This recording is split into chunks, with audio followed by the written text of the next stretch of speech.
People talk about the innovation economy. And the innovation economy largely is happening in Brooklyn. It's not happening in Manhattan.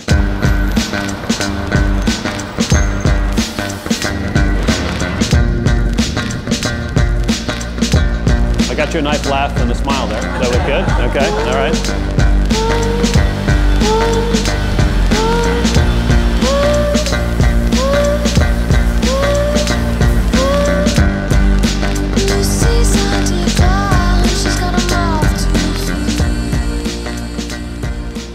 This is Brooklyn Lager, which is our flagship. It's the first beer we ever produced back in 1988.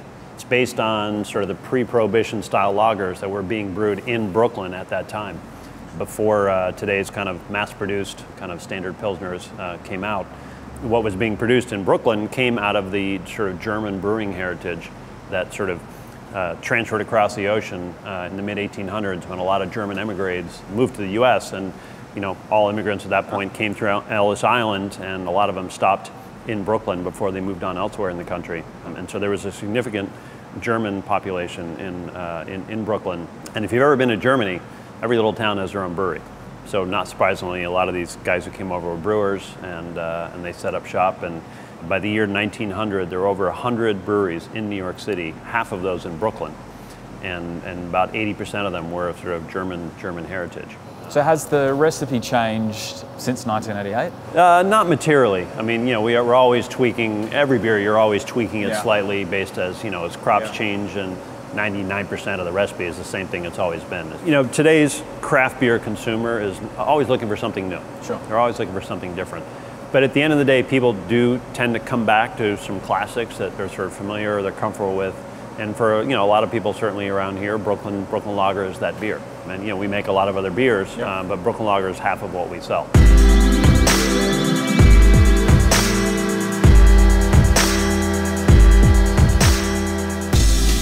For me, when I look at great brands, they've got this sense of sustainability in that it's not just the last 30 years, you can see them lasting for the next 30 years because there's this real attachment to who they are and why they exist. What's the story of Brooklyn Brewery, and how do you think it's obtained that sort of status? Because it really is so iconic, not just in this area, but in the USA in general.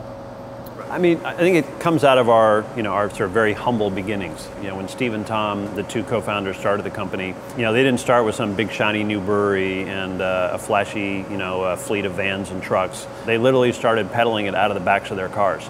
You know, the first batch of beer they got, they had some sort of provisional labels on it, and they had to scrape off the labels and hand label, you know, individually the bottles and put the cases together, and literally load them up in the backs of their cars and went out and sold them, you know, door to door to, you know, Brooklyn, very jaded Brooklyn bodega owners. It's a lot different than anything anybody's ever seen.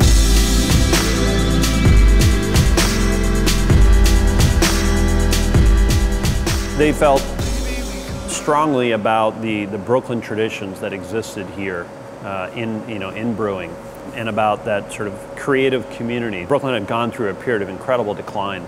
There was still this sort of creative undertone that existed here. Sure. And they felt confident that that would sort of rise again and come back, and sure enough, you know, 27 years later, they've been vindicated. They're absolutely right. You know, they don't operate jet setting around the world doing fancy things. It's you know, it's local parties, it's local gatherings, it's local bars and watering holes, small restaurants, and people getting together over interesting food and beverage and art and music out of a sense of, you know, camaraderie and, you know, and kind of sharing life and experiences and exploring new things. And so we very quickly fell into that. It was quite natural for us. Yeah, don't we all need leaders? Don't we all need believers?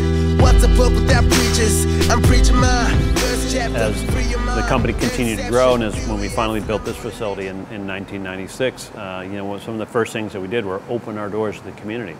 There are a lot of artists in this neighborhood, and we used to let them put up their shows on display here for free. You know, we didn't charge it, we didn't curate, we didn't take a percentage of sales, we didn't do any of that. Just, hey, we've got this cool space here, we love what you guys are doing, let's get together and you put your stuff up and people will come down and check out your art, and hopefully you sell something, and they can have some beers while they're here, and we'll have some fun together.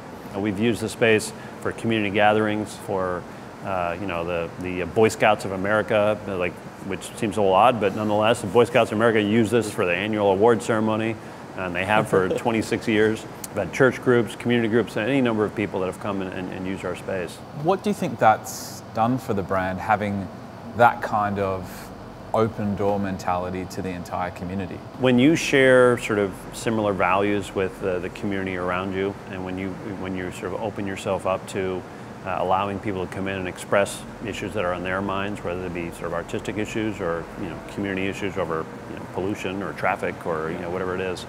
Business and residential don't have to be at kind of in conflict. They can work quite well together. I think there's a quite natural symbiotic relationship. We're sort of all trying to do the same thing and build a fun community to live in. We feel it's our responsibility to be part of that. And if you look at what Williamsburg has become today, we certainly can't claim sole credit for it, but we were one of the first ones to move to this neighborhood and put down roots here and to open our doors up and help develop the community around here, and now it's taken a whole life of its own. Now we're getting priced out of our own neighborhood we helped create. I'm preaching my first chapter, free your mind, inception, few years till I'm all in action. Most of the leaders I get a sense that part of the story is not just about the company or the organization, but it's very much embedded in the development of Brooklyn and the development of Williamsburg and community almost giving back in that sense. That whole sense of collaboration, is that something that came naturally to everybody, or did it just sort of happen? If you look at the backgrounds of all the sort of the principal players, in Brooklyn, the two founders, myself, my brother, Garrett Oliver, our brewmaster, we all have these very kind of international backgrounds. We've all traveled a lot.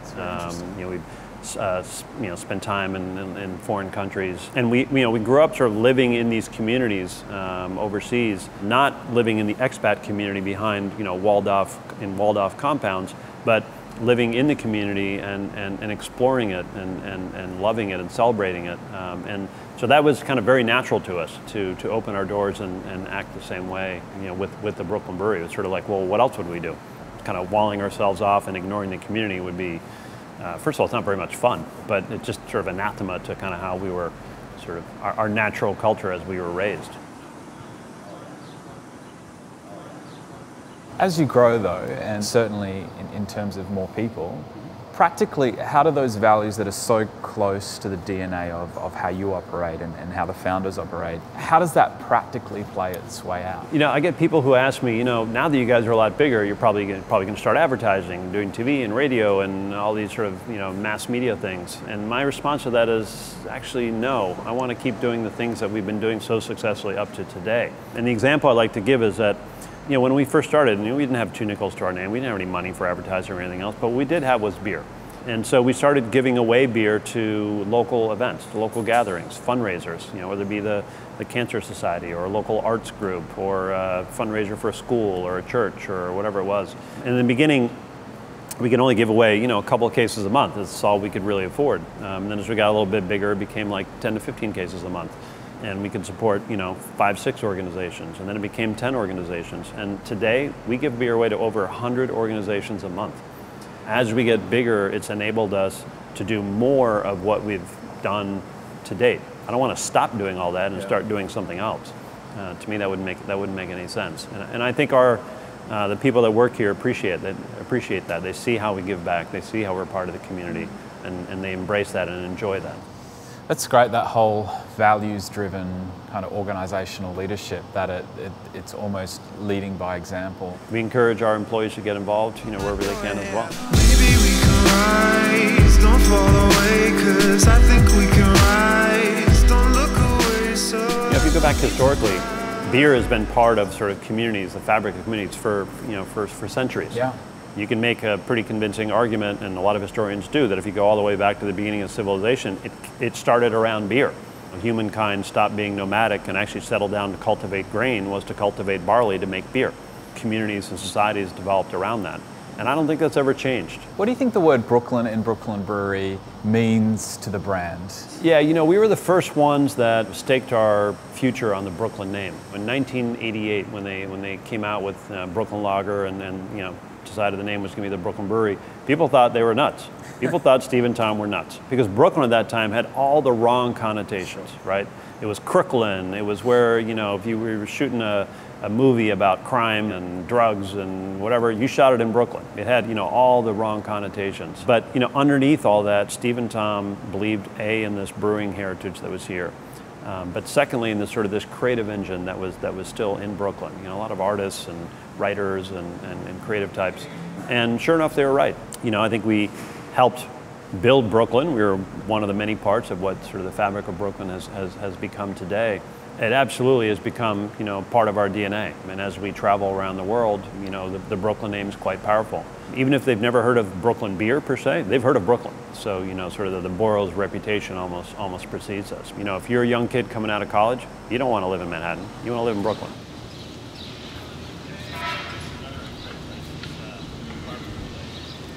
And there's obviously a number of ways that people grow brands and grow businesses. And it sounds from what I'm hearing, there's just been such a strong community engagement that's kind of grabbed hold of it and spread the word for you. How important is that community for you going forward?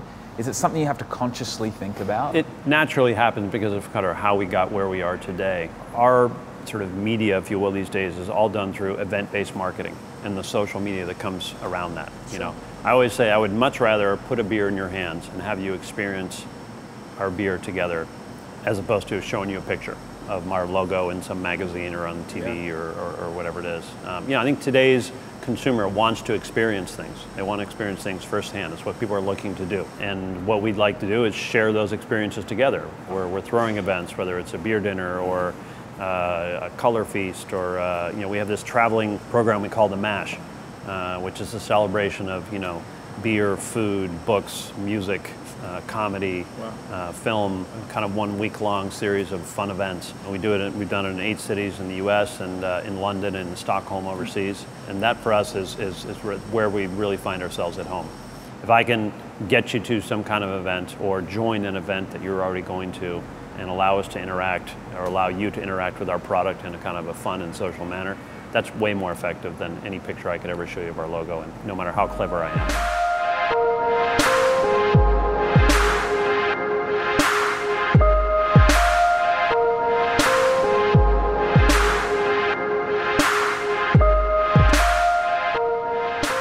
It's quite a sophisticated look at branding, this whole idea that that kind of authentic experience is what kind of engages people at that highest level, as opposed to seeing an advert in a magazine or an advert on the TV.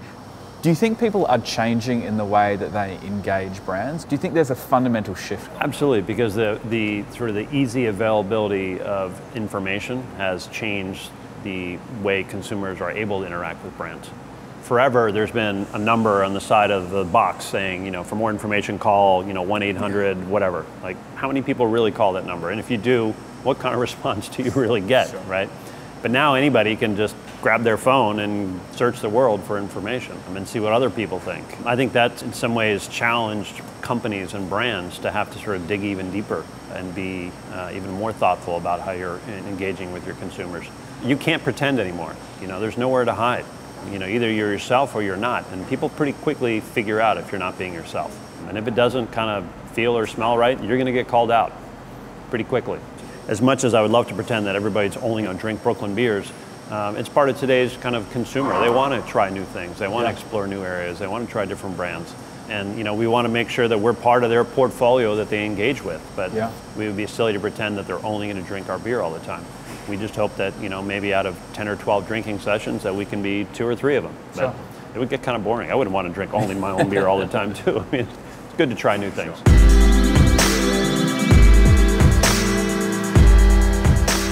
Milton Glaser, obviously world famous for creating the I Love New York logo. He created that Brooklyn Brewery logo, and you mentioned he continues to work with the brand today. What's that been like working with him?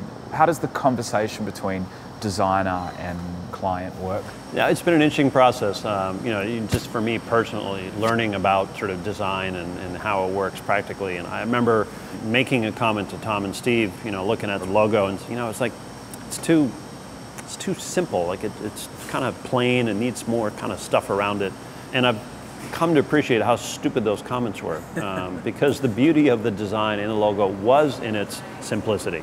You know, a lot of sort of really iconic brands and brand images are the really simple ones and have that kind of clarity of message graphically.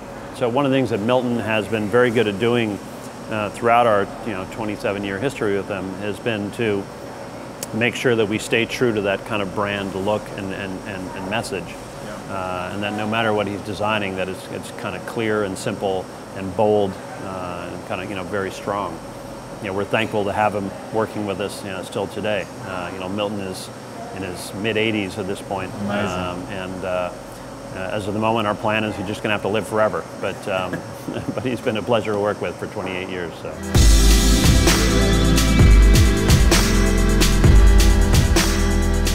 What does the next 10 years look like for you guys? We sort of jokingly say total world domination, but that is just a joke. We're probably in most markets that we feel like we want to be in. There's probably another half a dozen or so that we'll enter over the next 10 years.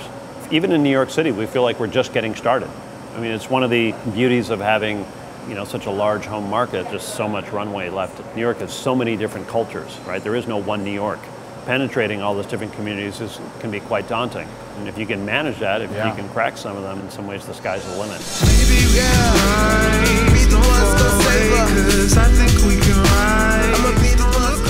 you really invested into revitalizing that Brooklyn brand, and now you almost get to enjoy that revitalized brand. Not necessarily the real estate prices, but... No, that part we're not enjoying. No.